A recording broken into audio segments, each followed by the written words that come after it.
ಇವತ್ತು ದೇಗುಲ ಪ್ರವೇಶಕ್ಕೆ ನಿರ್ಬಂಧವನ್ನು ಹೇರಲಾಗಿದೆ. ಆದರೂ ಇದನ್ನೆಲ್ಲ ತಿಳಿದು ಪ್ರವಾಸಿಗರು ಬರ್ತಾ ಇದ್ದಾರೆ, ಭಕ್ತಾದಿಗಳು ಬರ್ತಾ ಇದ್ದಾರೆ. ದೇವರ ಮುಂಭಾಗದಲ್ಲಿ ನಿಂತು ಗೋಪುರದ ಬಳಿಯಿಂದಲೇ ದೇವರಿಗೆ ಕೈ ಮುಗಿದು ವಾಪಸ್ ಆಗ್ತಾ ಇದ್ದಾರೆ. ಕಾರಣ ಏನಂದರೆ, ಒಂದೆಡೆಯಿಂದ ಶಬರಿಮಲೆಯ ಯಾತ್ರಿಗಳ ಸೀಸನ್ ಇದು. ಜನವರಿ 14ಕ್ಕೆ ಮಕರ ಸಂಕ್ರಮಣ ಇರೋದರಿಂದ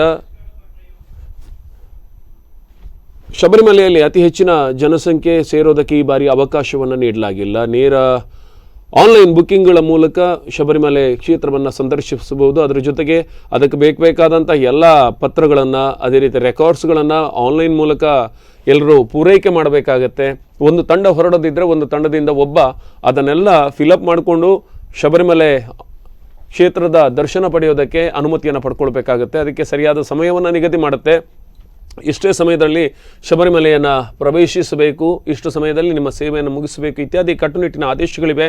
ಅದೇ ರೀತಿಯ ಕುಕ್ಕೆ ಸುಬ್ರಹ್ಮಣ್ಯದಲ್ಲಿ ನೋಡೋದಾದರೆ, ಬಹುಶಃ ಇದೊಂದು ಯಾತ್ರಾರ್ಥಿಗಳಿರುವಂಥ ಸೀಸನ್. ಇದರಲ್ಲಿ ಅತಿ ಹೆಚ್ಚು ಭಕ್ತಾದಿಗಳು ಬೇರೆ ಬೇರೆ ಪ್ರದೇಶಗಳಿಂದ ರಾಜ್ಯದ ಪ್ರಮುಖ ತೀರ್ಥಕ್ಷೇತ್ರಗಳನ್ನು ಸಂದರ್ಶಿಸುವುದಕ್ಕೆ ಬರ್ತಾರೆ. ಅದೇ ರೀತಿಯಾಗಿ ಉಡುಪಿ ಮತ್ತು ಸುಬ್ರಹ್ಮಣ್ಯ, ಹಾಗೆ ಕೊಲ್ಲೂರು, ಇನ್ನಿತರ ಪ್ರದೇಶಗಳಲ್ಲಿ ಗಮನಿಸೋದಾದರೆ ಕುಕ್ಕೆ ಸುಬ್ರಹ್ಮಣ್ಯದಲ್ಲೇ ಅತಿ ಹೆಚ್ಚು ಭಕ್ತಾದಿಗಳನ್ನು ನಾವು ಕಾಣಬಹುದಾದರೆ ದೇವರ ದರ್ಶನ ಇರೋದಿಲ್ಲ.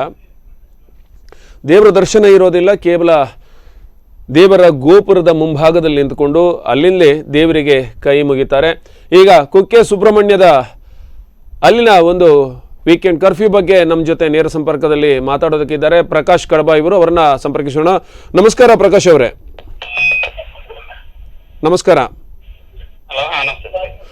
ಸುಬ್ರಹ್ಮಣ್ಯದಲ್ಲಿ ಹೇಗಿದೆ ವೀಕೆಂಡ್ ಕರ್ಫ್ಯೂ ಪ್ರಕಾಶ್ ಅವರೇ?